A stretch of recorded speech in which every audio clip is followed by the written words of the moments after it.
Esse episódio é em parceria com Farfetch, plataforma de moda mundial que criou o programa Positively Farfetch, uma forma de reforçar a sua missão em contribuir com a sociedade, empoderando todos a pensar, agir e escolher positivamente, retribuindo à comunidade um impacto positivo no meio ambiente, sociedade e bem-estar animal. O tempo virou. Mudanças climáticas, aquecimento global, catástrofes ambientais, elevação do nível do mar, escassez de alimento, degradação dos recursos hídricos, extinção das espécies, pandemias... que mais? Tô esquecendo de algo? Bom, já tá claro que ou mudamos a nossa maneira de habitar nesse mundo ou será o fim da espécie humana. Mas calma, sem desespero. Estar informado sobre a realidade é importante, mas mais importante ainda é saber o que fazer com essa informação. Eu sou Giovana Nader e esse é o Tempo Virou, um podcast que irá tratar sobre temas atuais, colocando em pauta os novos tipos de práticas e pensamentos que já estão fazendo a diferença no planeta. Episódios novos toda terça, sempre com a presença de convidados especiais.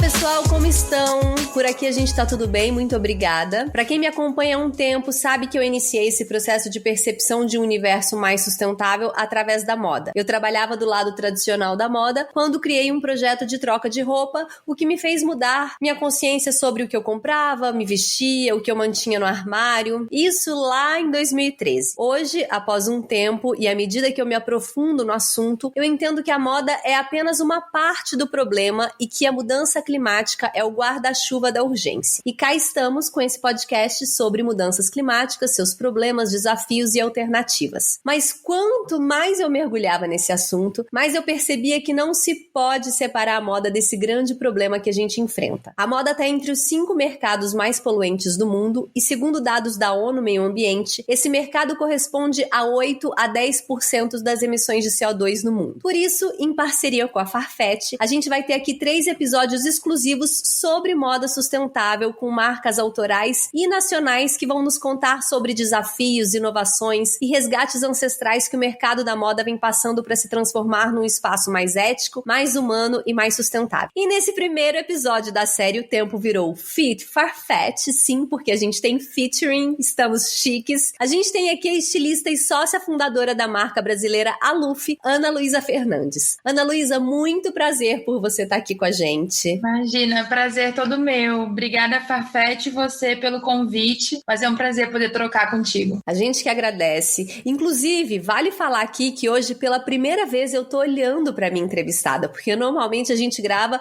por um outro aplicativo que não tem câmera. Então, tô muito feliz aqui, Ana, de estar te vendo também. É bom, né? Essa conversa olho no olho, né? Dá mais um quentinho no coração. Muda totalmente. E também, primeira vez que eu tô sem pijama. Coloquei aqui uma roupinha, colar, né? Aliás, sua roupa tá linda. Obrigada.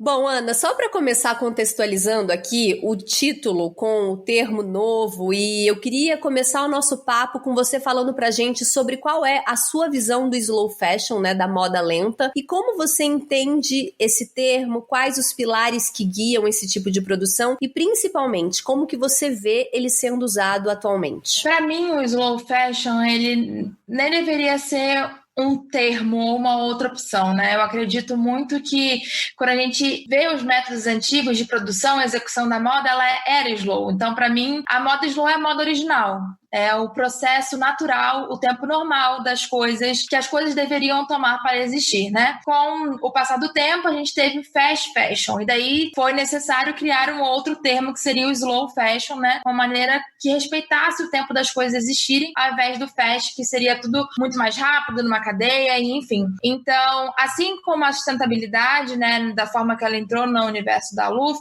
eu vejo o slow fashion como a forma que a moda deveria ter de existir, que o tempo que as coisas precisavam tomar, respeitando o tempo dessas coisas, né? Acredito que esse seja a única forma viável de fazer moda de uma forma que eu acredito, pelo menos, né? Falando do slow fashion, que é um dos pilares, né, da questão da sustentabilidade, a gente não tem só a parte do tempo, né? Os 4 principais pilares, né? Ou seja, para onde que a gente olha quando a gente fala de slow fashion? Que é a parte ambiental, a parte cultural, a parte social e a parte econômica, né? Principalmente quando a gente fala de roupa, de tecido, de matéria-prima, a gente acaba esquecendo que no fim das contas são 4 pilares, né, que compõem esse ciclo da moda sustentável que é ligada ao slow fashion, e não somente um grande objetivo, mas sim 4 que caminham juntos. Você até tocou na palavra matéria-prima, né? Eu imagino que você deve ter várias dificuldades enquanto uma marca sustentável no mercado, né? Burocracias, falta de incentivo, mas imagino também que existe essa dificuldade do material, da matéria-prima, no sentido de que não deve ser fácil encontrar matérias-primas que possuam selos que comprovem que elas não danifiquem o meio ambiente, elas são muitas vezes mais caras. Como que se coloca esse desafio para vocês? Sobretudo em relação a tecidos biodegradáveis, acessórios reciclados? Quando eu disse essa frase, eu entendi que ela tinha virado um bordão para mim, assim, de a gente sempre estar comentando sobre isso,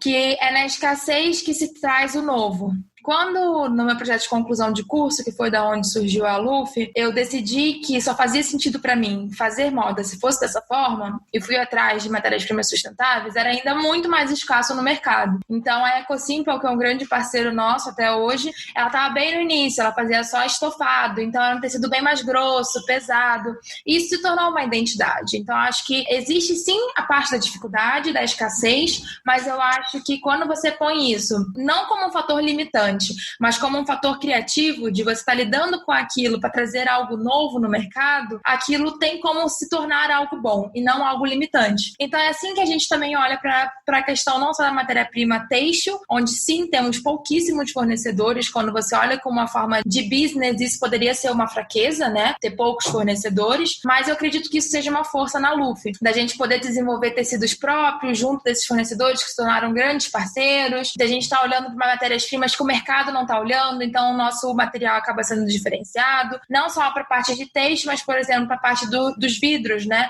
Da questão de você buscar um material que pode ser reciclado infinitas vezes. Então, eu acho que se a gente olha com um olhar, com uma visão positiva dos cenários dentro do que a gente acredita, a gente acaba transformando o limão numa limonada. Então, eu acredito que é assim que a gente tem que olhar para a questão da matéria-prima também. E assim, você é uma estilista, né, primorosa, principalmente falando no design das suas peças, recortes, modelagem, caimento, é o que me chama muita atenção, né? São peças muito encorpadas. E imagino também que seja um outro desafio produzir de maneira sustentável, tendo esse resultado estético, né? E aí, eu queria até, por uma curiosidade minha, como que acontece esse processo? É bem aquele ditado, quem vem primeiro, o ovo ou a galinha, né? Você primeiro pega esse material para pensar no modelo, ou você cria o modelo e aí você vai em busca de materiais? É verdade que esses tecidos sustentáveis dificultam o trabalho do estilista? Como que você lida com isso? Eu lido de maneira paralela. Assim como matéria-prima e a questão de planejamento de coleção, que daí você tem que ver que produto que a minha cliente quer, etc. Enfim, cada marca tem o seu. Eu tento nunca limitar o meu processo criativo, que para a Luffy é um dos pontos essenciais, né? Hoje a gente tem 2 pilares, a sustentabilidade e a arte-terapia. Então, a gente entende que o processo criativo, ele é uma forma de arte-terapia. Então, a gente tenta não limitar o processo criativo, e sim fazer um mix inteligente entre curadoria, design, produtos que têm um que é interessante, os tecidos que a gente tem oportunidade de estar usando e tenta montar esse quebra-cabeça. Então, são processos que correm paralelos. A parte criativa, sem ser limitante, e a parte de pesquisa de tecido. E daí, um momento, esses dois se encontram. Óbvio que, às vezes, no meio do caminho, a gente precisa fazer uma mudança ou outra. Eu desenhei uma peça que precisa de uma estrutura Y, mas o meu tecido me dá um caimento Z. Então, a gente tem que buscar soluções, ou então a gente aceita a realidade. Não era aquele caimento que eu queria, mas ficou ótimo também com esse tecido. Então, eu acho que isso também faz parte do processo, sendo um tecido sustentável ou não. Então, acho que é super importante a gente assumir essa questão do processo. E é uma das coisas que a gente fala também, que o processo é uma das coisas mais bonitas da moda, né? Se a gente olha a moda pelo produto final, ela sempre vai ser fútil, ela sempre vai ser algo passageiro, sempre vai ser líquida, vamos dizer assim, né? Então, quando a gente olha pelo processo, que é o relevante da moda, a gente tem que aproveitar ele e aceitar que nem sempre as coisas também vão estar dentro do que a gente tinha criado no início, início, faz parte dele. E você falou em arte terapia. Eu nunca tinha visto antes uma marca de moda que trabalha com esse conceito tão forte, né? E pra mim é muito interessante, muita novidade também. Eu queria que você explicasse pra gente melhor esse conceito e como que ele permeia nas atividades de vocês. Vamos lá. Senta que lá vem história. Ai, adoro. Foi assim, quando eu comecei a fazer meu projeto de conclusão de curso, meu questionamento inicial era qual era a relevância do fazer de moda. E, inclusive, esse texto, que tem 120 páginas, que foi meu projeto de conclusão de curso, ele acaba sempre sendo uma tábua de salvação, assim, pra mim, aonde a gente tem momentos que a gente se questiona dentro do que a gente faz, e é ali que eu vou ler e resgatar a Ana esperançosa da faculdade e falei que realmente ainda vale a pena fazer moda. E a gente publicou isso no site da Luft também, para mostrar, ter esse conteúdo não só para mim, mas para todas as pessoas. Quando eu fiz esse primeiro questionamento, eu fui desde a parte teórica o porquê da criação, como é que a gente tem esse desejo criativo. Daí eu busquei argumentos no contexto de Morin, e daí eu fui parar na parte de, ok, qual é o início então da criação? Já entendi da onde vem o desejo criativo, mas qual é o início do processo criativo? E daí eu comecei a pesquisar a parte de psicologia, psiquiatria, e encontrei a Anice da Silveira, que foi uma alagoana, mas formada na Faculdade da Bahia, a primeira mulher a ser formada na Faculdade da Bahia em Medicina, e ela foi quem comprovou a eficácia da arte-terapia. Então me apaixonei pela história dela também, por ter sido uma mulher de fibra e ter comprovado, né, o que ela acreditava, e nem todos acreditavam naquela época. E a arte-terapia, ela vem para a Luft no sentido de justificar a relevância da criação, seja em moda ou em qualquer outra área, né? A criação, ela vem através de uma forma de expressão que é essencial para o nosso bem-estar psicológico. Então é nisso que a gente acredita na arte-terapia, é assim que a gente embasa o nosso processo criativo. Então toda vez que eu vou começar uma coleção, eu tento me questionar o que eu estou querendo dizer nessa coleção? O que eu estou querendo falar nessa coleção?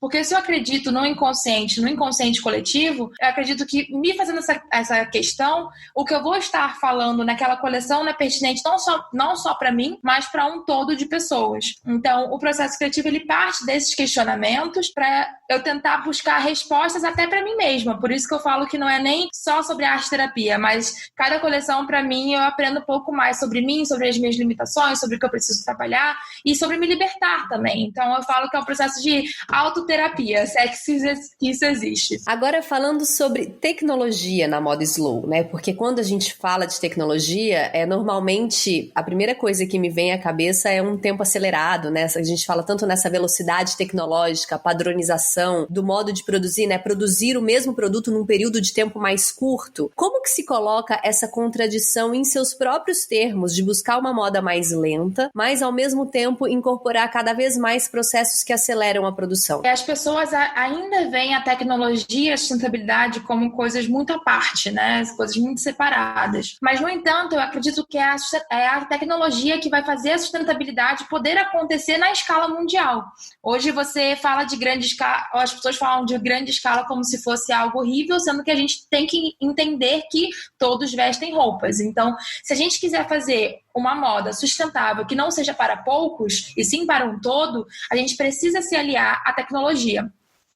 Não só a tecnologia têxtil, por exemplo, a gente tem hoje uma tecnologia aqui no Brasil, feita pela Rhodia, que é a poliamida biodegradável. Isso é uma tecnologia brasileira. A gente, inclusive, usa tecidos que possuem essa poliamida biodegradável. Então, se esse tecido, que tem diferencial, que tem mais durabilidade em relação a não ser um algodão, que tem fácil maneira de se deteriorar no uso, em rasgar, etc., eu acho que a gente tem que entender que essa matéria-prima também dá amplitude, até mesmo na parte estética.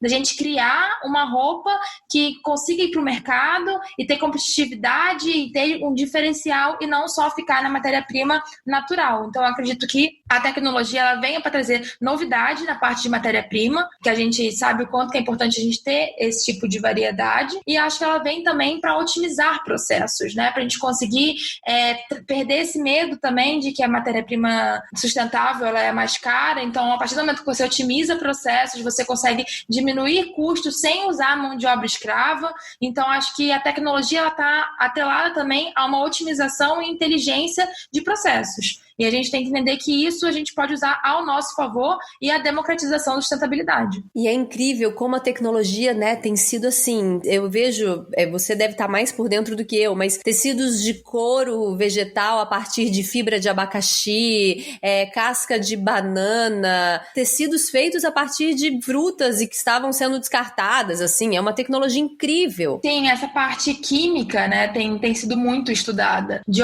outras opções, né, dentro das matérias óbvias e normais que a gente tem hoje, e acredito que hoje pra gente pode ser uma super novidade, mas com a evolução e com a escalabilidade desse tipo de pesquisa, que hoje ainda está em processo inicial, eu acredito muito que isso pode ser um grande fator para a gente conseguir aumentar esse tipo de alcance. Por exemplo, a cana-de-açúcar também está sendo muito trabalhada aqui no Brasil para construir fibras a partir da cana-de-açúcar. O cânhamo é uma outra fibra que é uma fibra super antiga, mas que é muito melhor do que o algodão. Ela precisa de muito menos água para ser plantado, ele precisa, enfim, de menos agrotóxico por ser mais resistente. Então, tem diversas outras fibras que têm razões, enfim, em outras razões que a gente acaba não usando em grande escala, mas que acredito que com esse tipo de pesquisa, de tecnologia, da parte do têxtil, principalmente a gente fortificando esse têxtil nacional, eu acho que isso pode sim ser uma coisa que exista na nossa vida normalmente no futuro. E a questão do têxtil nacional é muito importante também, porque hoje existe um movimento muito grande de comprar marcas nacionais. E eu acho que marcas nacionais que apoiam esse movimento, mas não apoiam a indústria têxtil nacional, é um pouco complicado. Então, assim, apoie marcas nacionais, mas que compre também de fornecedores nacionais, que use mão de obra nacional, que compre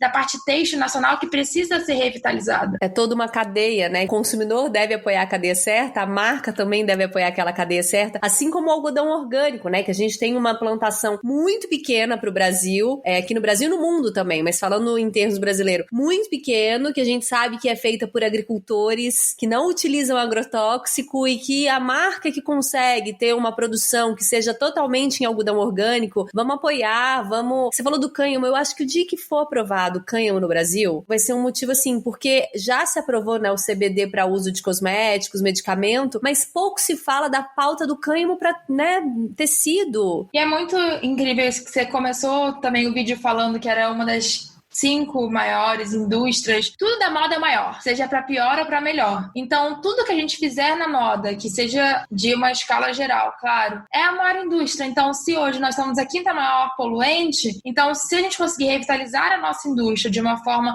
correta, não é só óbvio que precisa diminuir a quantidade de consumo, mas ter a utopia de que o mundo inteiro vai parar de consumir 1/10 do que consome em um curto prazo de tempo é difícil. O que a gente pode fazer é pensar em melhores formas de fazer. Qual é o melhor método? Qual é a melhor forma? Qual é a melhor matéria-prima que eu posso ficar usando? Então, eu acredito que é renovar os processos e não simplesmente querer que eles não aconteçam. Eles vão continuar acontecendo, todo mundo vai continuar se vestindo. O desejo de se comunicar através da indumentária não vai parar de acontecer. O que a gente precisa fazer é revitalizar a forma que estamos fazendo. É repensar a forma que estamos fazendo. E agora falar um pouco sobre esse seu lado empreendedor, né? Porque você é muito nova. Eu vejo muita gente com certa restrição ao termo empreendedorismo, porque de fato, né, ele remete a uma ideia meritocrática, principalmente no nosso país, mas eu tenho aprendido cada vez mais a ressignificar esse termo, porque existe também o empreendedorismo social, formas ecológicas de se empreender, como você está fazendo, e quando a gente fala de moda autoral em um país como o Brasil, eu imagino que os desafios sejam muitos para os empreendedores. E aí eu queria que você desse uma percepção para quem está nesse mercado e está escutando a gente, ou para quem está pensando em entrar, o que você apontaria como os maiores desafios do ramo? Gestão.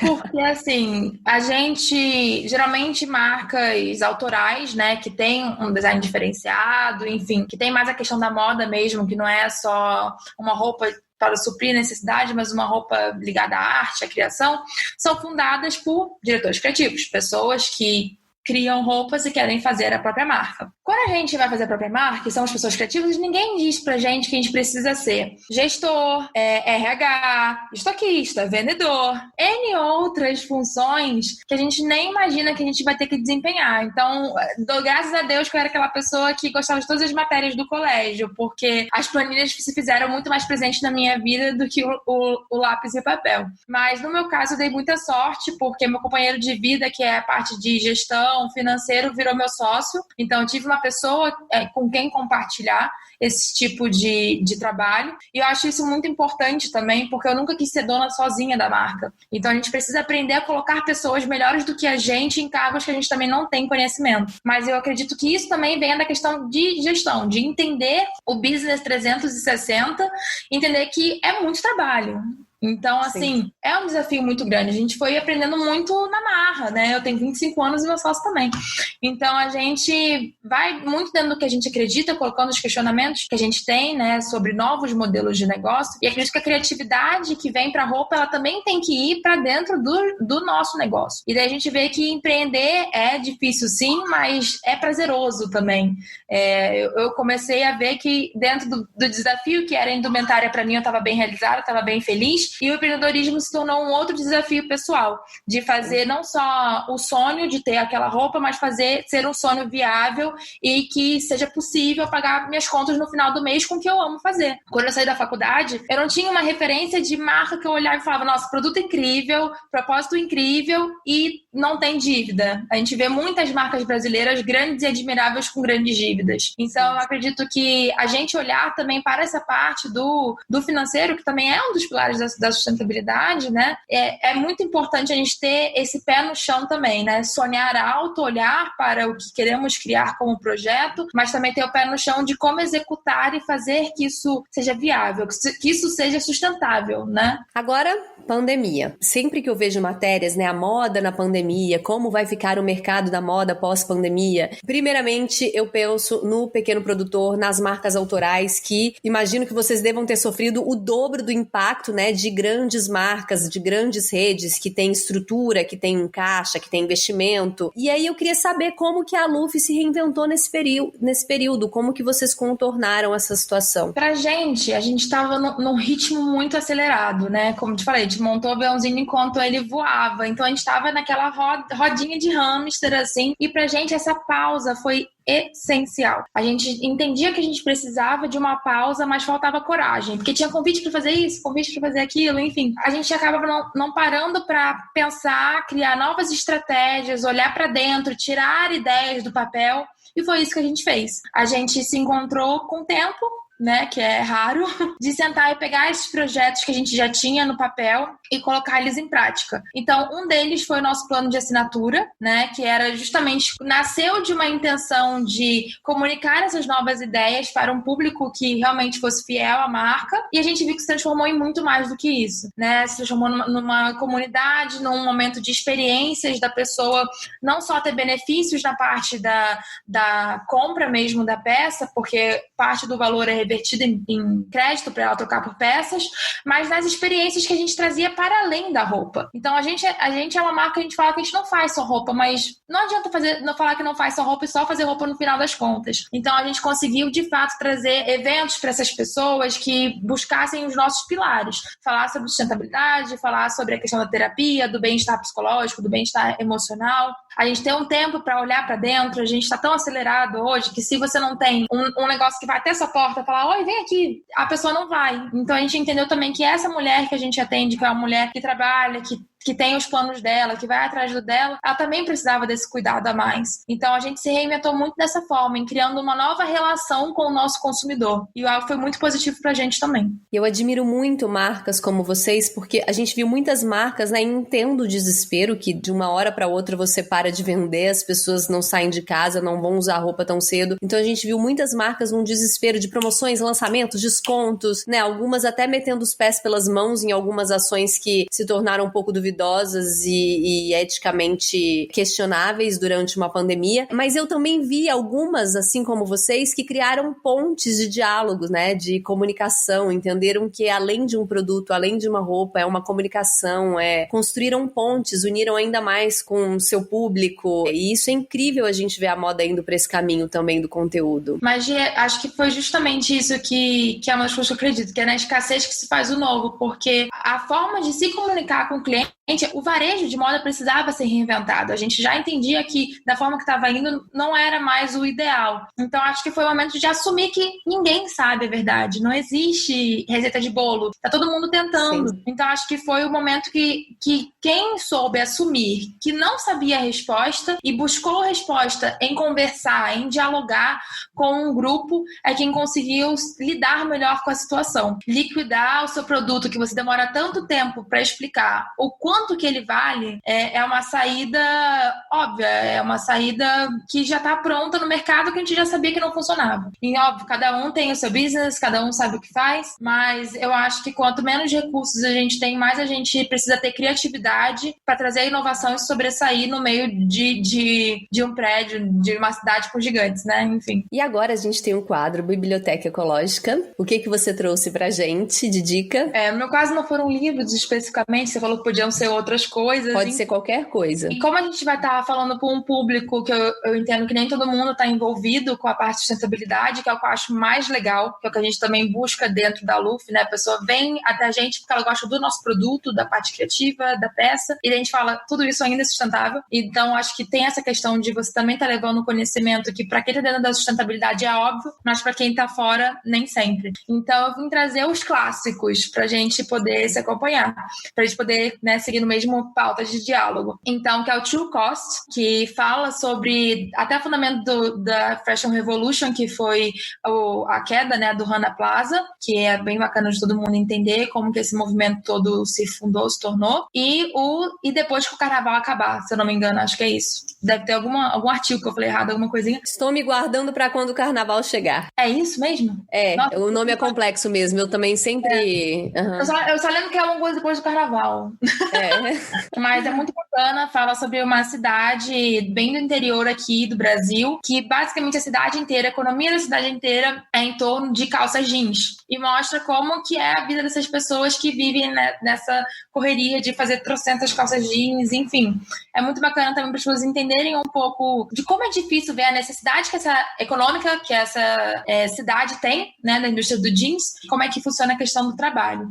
Enfim, são esses dois clássicos que eu trouxe, de fácil acesso, tá no Netflix, então acho que é bem fácil de todo mundo poder ver, acompanhar e começar essa viagem sem volta aí pro caminho da sustentabilidade. Ótimas dicas, porque é isso, né, um mercado tão complexo que às vezes a gente fala, não, é a moda, as marcas, a gente tem que mudar esse modelo de consumo, mas a gente esquece que tem uma rede de mão de obra ali, principalmente no Brasil, a maioria delas mulheres, dependendo desse mercado, né, famílias e famílias que vivem em condições análogas à escravidão, porque é um mercado também muito terceirizado, então assim, é muito importante a gente saber o que está por trás da roupa, e esse movimento Fashion Revolution, ele tem que crescer cada vez mais, as pessoas têm que ouvir falar, as pessoas têm que reverberar, porque eu acredito que ele está promovendo, eu vejo, né, a gente vê ele promovendo mudanças concretas na moda, e é um portal, assim, se abrindo dentro de um mercado onde tinha muita coisa errada, apesar da gente amar a moda, né? Eu acho que isso da sustentabilidade, a gente tem que começar a desmistificar um pouco esses diálogos, porque às vezes a pessoa ainda tem uma visão muito limitada do que é sustentabilidade, dessa obrigatoriedade de ser 100% certo. Não existe o 100% sustentável, é só se a gente parar de respirar, assim, de existir. Mas o que existe é a gente buscar sempre o melhor caminho.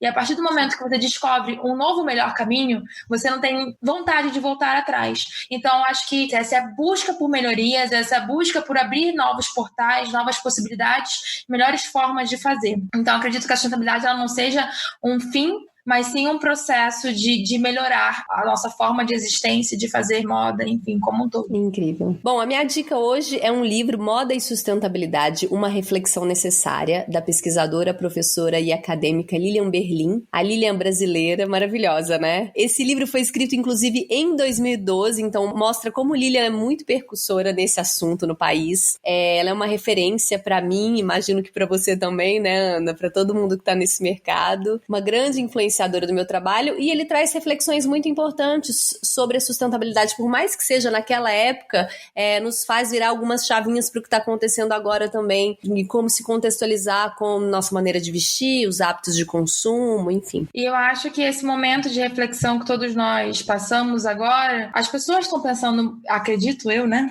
que as pessoas estão pensando muito sobre aonde elas estão depositando o voto delas, né? Se eu estou num momento, né, que eu estou vendo tanto essa movimento todo global que está acontecendo, enfim, tentando pensar em coisas mais sérias no momento, eu estou pensando em qual roupa que eu vou estar consumindo. Então, eu gosto de acreditar que depois dessa pausa as pessoas vão estar pensando mais em qual produto elas estão comprando, em qual marca elas estão depositando o voto delas, que é a compra. Então, eu acho que isso só veio para dar um zoom, para amplificar essa voz que a gente já está, né, tentando falar há muito tempo em relação à sustentabilidade. Exatamente. Ana, muito obrigada pelo nosso papo. Imagina, Gi, muito obrigada a você pela conversa, sempre bom falar. Impressionante como esse mercado se transforma muito rápido. Obrigada por me atualizar aqui hoje. Sempre bem ser atualizada, né? A gente nunca sabe de tudo, é sempre bom a gente estar trocando. Bom, eu quero agradecer também Farfetch pela parceria, dizer que vocês podem encontrar as peças da marca Luffy na plataforma da Farfetch. E é isso, o objetivo dessa série aqui é mostrar que a gente não pode descolar a moda do problema climático que a gente vive e como também é impossível cancelar a moda, né? Moda é mais do que roupa, é uma expressão artística, é um reflexo de quem somos, é da imagem que a gente quer passar para o mundo. Então, a união dos dois temas é muito importante, né? Como Lilian Berlin já diz no título do livro que eu citei, uma reflexão necessária, e cá estamos. Espero que tenham gostado, um beijo e até a próxima terça.